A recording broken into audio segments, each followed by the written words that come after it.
Čtyřlístek. Jak těžká závaží nad hlavy zvedáme, tak čtyřlístky lásky v životě hledáme. To proto, aby nám štěstí lásky ulehčilo, co nám do kalichu života dáno bylo. Každému, kdo je sám, láska schází. Věřte mi, ta věta není pouhou frází. Žádný člověk nechce být sám. Chce být s někým a chce být milován. Touží najít protějšek, jež ruku mu podá. Co pohladí, pochopí, odvahy mu dodá. Touží mít někoho, kdo při něm vždy bude stát.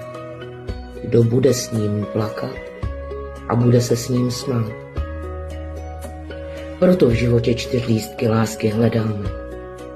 Hledáme někoho, kdo s námi zestárne. Kdo jednou pohladí stříbrem stěžklé vlasy a řekne: pořád si pro mě symbolem andělské krásy. Tak posílám modlitbu andělům do nebe. Prosím, ať je tu čtyřlístek lásky pro všechny. Pro mě, pro ní, pro něho, pro tebe.